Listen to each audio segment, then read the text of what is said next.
Hi guys, I have been asked to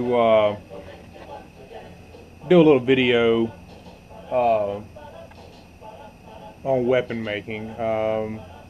Not sure if I'm the best person to do this. I haven't been making weapons for a couple of years, but I've only made a handful of weapons in the last 6 months. But when I say weapons, I'm talking about boffer weapons, obviously. Made for LARPs. If you're not familiar with that, you can go check out our website, saranef.com. It's a live-action role-playing game. It's set in medieval settings, fun stuff like that. So without further ado, what I'm actually going to do is put the my GoPro on my head so I can have my hands free, and you can see what I see. So, all right.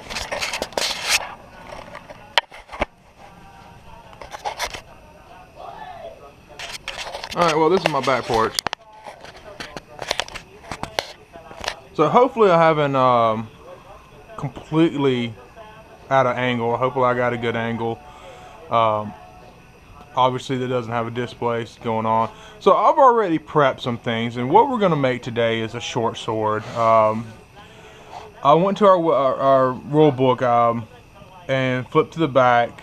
Inside that rule book is the instructions on, there are some instructions on how to create weapons, so most of what I'm going to be doing is right out of that. I'm going to show you a couple kind of pro tips, some things I've learned over the years that makes your life a little bit easier. One of the first things you have to do though is get a basic design. You have to know what you're doing before you can do anything else. I went ahead and decided what the diameters I needed, what size weapon I wanted. Based on my chart. That's why I started talking about in the first place. Is I did take my chart, figure out what size pipe I needed. So I knew I wanted a 35-inch pipe. So handy dandy tape. You know, I ended up with 36. That's okay. It doesn't have to be perfect. So I got me a little 3-foot piece here. But I know that is within my, excuse me, not short sword, that's within inside of long sword. Got a 27-inch pipe foam here. Now, one of the things, so if you're shooting for exactly 35 inches, you do not want to cut a 35-inch pipe. You're going to want to cut a 34, 33, probably 33 minimum. Because by the time you add 2 inches at the top, for your tip, you're gonna end up eating up your excess steel. I always try to I don't shoot for the minimums, I don't shoot for the maximums. I do what feels right based on the size of the cross guard I'm gonna have. You know, some people request a longer hilt, some people want a short hilt. I personally love long hilts. That's my tip phone. So I've already went ahead and prepped a lot of things we're going to do here. So I've got my pipe cut. I've got my pipe foam. So without further ado, one of the things I usually like to do is I always give myself a little bit more room on the foam. I don't know if you can see this how well. So when I'm measuring things out, I kind of leave it like just a smidge over, because I don't want my pipe even with my pipe foam. So I leave a smidge over, and I mark myself a spot on the on my pipe. Now the reason I do this will be obvious in a minute, because when I put my pipe on, I don't cut it and put it on unless I'm working with 1/2 inch. It's just 3/4. So I'm working with 3/4. And you can see that that's a pretty snug fit. And I'm going to know exactly where to pull this to, because this will start stretching and it'll start distorting, and we need to know where to stop so I can actually snug this all back up and get it all back shape, so I don't have my pipe pulled out or my pipe pushed in. So you definitely want to mark yourself in a minute.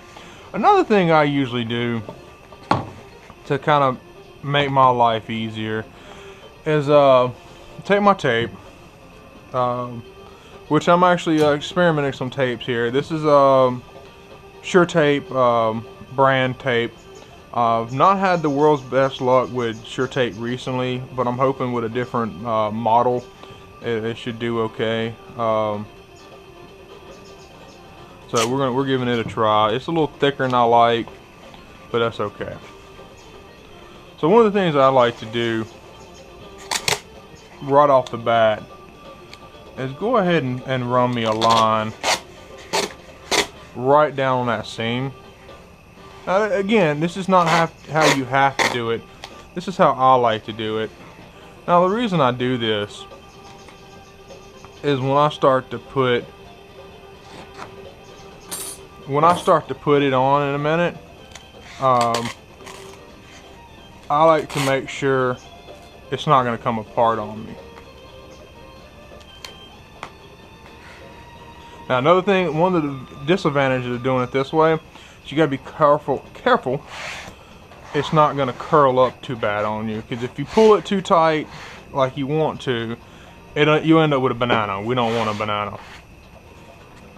So you've noticed I also left a little tail here. I always do that. That helps me when I go to put my cross guard on, which we're going to be using blue cant foam. When I go to put my cross guard on, I have something to go ahead and tie my blade directly into my cross guard. What I'm going to do now is go ahead and just close this off. You can use your electrical tape. This is just a piece of extra gaffers I taped when I was doing some experiments. So what I'm doing now is I'm going to spray adhesive glue inside my pipe foam. Now the reason I do this is so when I do put this on and I do glue this on, I have to do it quick, but down the road I don't want this sliding around on me, because even though it's a nice snug fit, it will twist and it will give, and I don't want that. Down the road it's going to make my pipes last a little longer. That's just something I've personally done. I'm just using some spray adhesive. You can get it at Walmart. There's different strengths. My personal favorite is actually this one here, but I'm out of. So I'm trying this one out. Now you notice I'm putting an absolute ton in here. The reason being is because I actually want it liquidy. Remember my mark I made earlier? And the glue's already started set.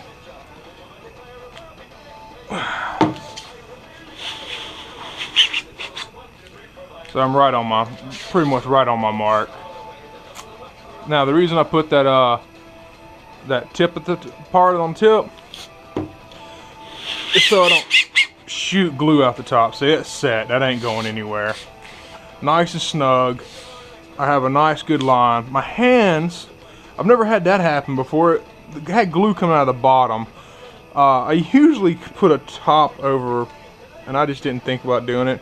I usually put a top over my pipe. The reason I wrap these is just to keep that nice sharp edge.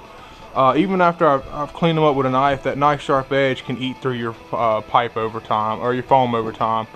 So I'm going to set that aside, guys. I'm actually going to go ahead and put this on pause, go clean up a little bit, because I got glue everywhere.